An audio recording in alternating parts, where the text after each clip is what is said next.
quand vous lui faites une fellation, déjà, bon, vous sentez son odeur, mais encore plus quand vous vous occupez de ses testicules, en fait, vraiment la partie de l'aine, la jonction entre son sexe et sa cuisse, c'est une zone de son corps qui a une odeur vraiment particulière à lui et particulière à votre partenaire.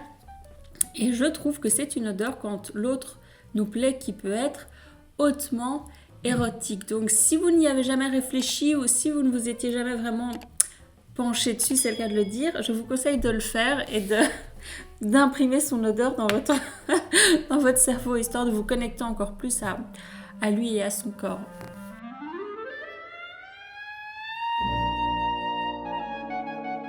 On est samedi soir, je bois un verre, je parle de choses inappropriées sur YouTube.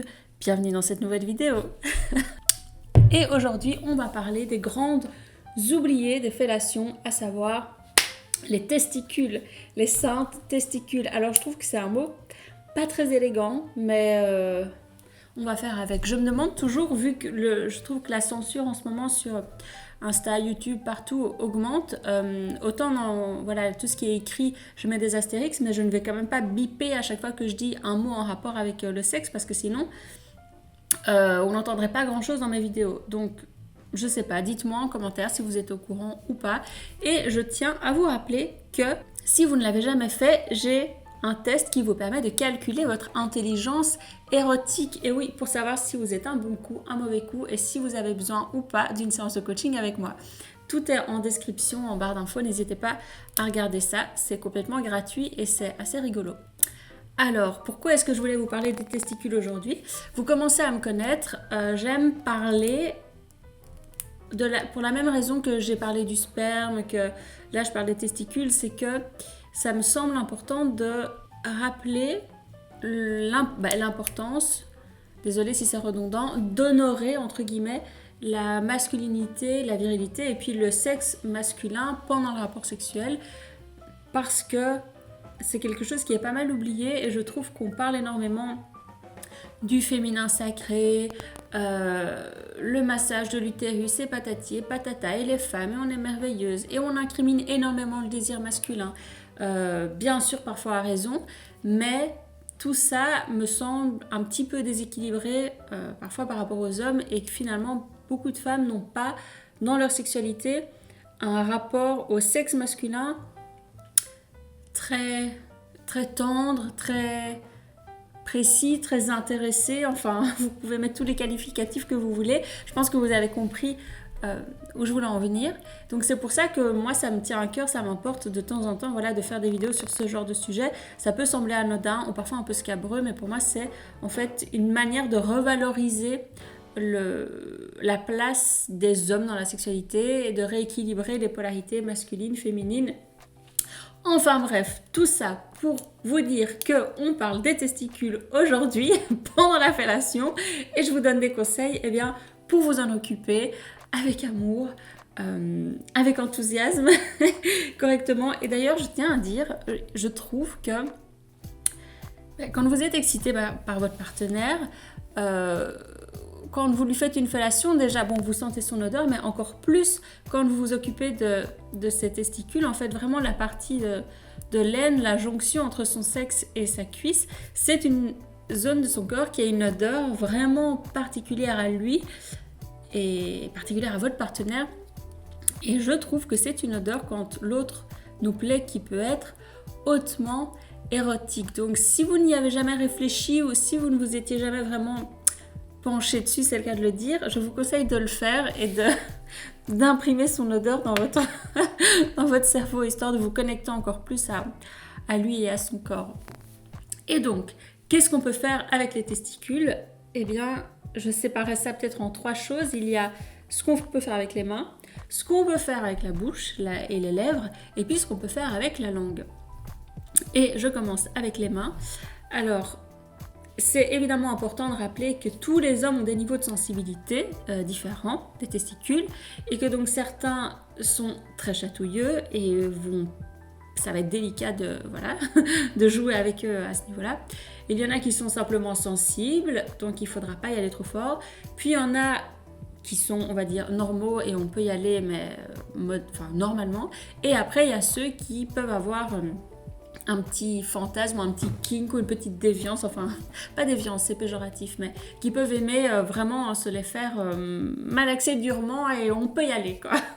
Donc voilà, cherchez à savoir un petit peu où est-ce qu'ils se situent et commencez toujours doucement, bien évidemment.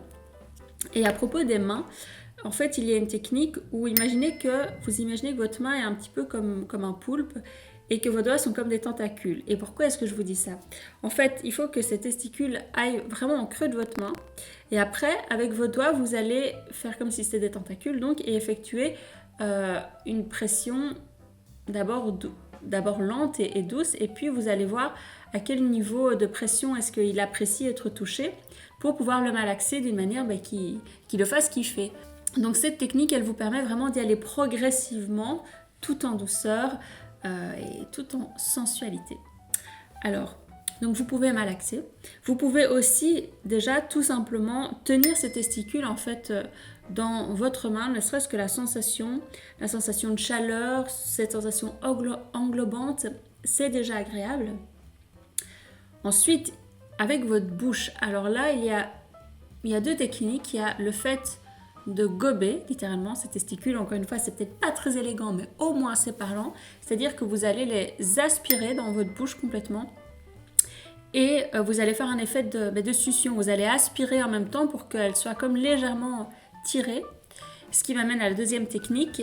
Vous pouvez le faire beaucoup plus rapidement et ça va faire en fait un effet, un bruit de pop. Ça va faire genre... Enfin, vous avez compris. Et pour les hommes qui sont auditifs, ça peut justement être assez excitant d'avoir une stimulation auditive et il comprend ce qu'il se passe au bruit qu'il entend. Et c'est également agréable comme sensation. Puis, bien sûr, vous avez une langue et vous devez vous en servir. Et avec votre langue, vous pouvez venir jouer à lécher tout autour et dessus ces testicules. Par contre, ça, c'est peut-être ce qui peut être le plus chatouilleux. Donc, voyez évidemment si ça le chatouille de trop, laissez tomber et essayez de passer à autre chose. Mais voilà, le fait de jouer avec votre langue, ça peut être aussi très agréable. Ça vous permet également de mettre de la salive dessus. Et encore une fois, s'il aime entendre, en mettant de la salive, vous pouvez jouer à faire du bruit et du coup à l'exciter de manière auditive en plus des sensations. Et pour finir, sachez bien évidemment que ne faites pas que ça. Enfin, vous pouvez faire que ça, mais ce sera un petit peu spécial de juste tenir ses testicules et de rien faire d'autre. Mais qui sait, chacun fait ce qu'il veut. Mais ce que je veux dire par là, c'est quand vous lui faites une fellation, quand vous êtes occupé avec votre bouche, prenez ces testicules en main. Si vous avez du mal à faire deux choses en même temps, à faire des mouvements désynchronisés, si c'est compliqué pour vous, vous pouvez déjà ne serait-ce que les tenir pendant que vous faites une fellation. C'est déjà excitant, c'est déjà une sensation, comme je disais, englobante, agréable. Et puis, si vous arrivez à faire deux choses différentes en même temps, vous pouvez bien sûr les malaxer, jouer avec. Vous pouvez aussi cracher dans votre main pour les humidifier, les malaxer et continuer de faire une fellation. Vous pouvez faire l'inverse, c'est-à-dire vous le masturbez avec votre main et vous venez lécher ou gober, aspirer ces testicules en même temps. Et voilà, ça me semble déjà être un très bon programme et j'ai réussi à rentrer tout ça dans moins de 10 minutes. Je suis très fière de moi. Alors, si vous avez d'autres idées de jeux, de trucs amusants à faire avec les testicules que je n'aurais pas dit, n'hésitez pas à me le dire en commentaire. Et un petit truc spécial que certains hommes aiment, d'autres n'aiment pas, mais c'est à tester, à voir s'ils apprécient. C'est en fait avec votre pouce de venir jouer à appuyer, à faire des petits ronds justement sur la base de ces testicules. Et aussi pour celles qui n'oseraient pas s'approcher ou qui aimeraient mais qui sont encore en train d'hésiter et de négocier de jouer avec son trou-trou. Donc plus sérieusement, qui hésiteraient à essayer de lui procurer un orgasme prostatique, mais qui ont un petit peu peur d'y aller. Eh bien, je pense que c'est déjà une manière de se familiariser. Et en fait, toute cette zone, la zone de son périnée, vous pouvez aussi jouer avec et voir s'il apprécie. Et vous, c'est une manière de vous rapprocher lentement, mais sûrement, de vous familiariser avec son anus, pour dire les termes. Et voilà, Je pense qu'on a fait le tour de la question. Et puis si jamais j'ai d'autres idées, je ferai une autre vidéo. D'ici là, n'hésitez pas à commenter, à liker, à partager. Prenez soin de vous. Faites le test si vous en avez envie. Et puis à la semaine prochaine. Bisous YouTube et bisous à tous mes ex.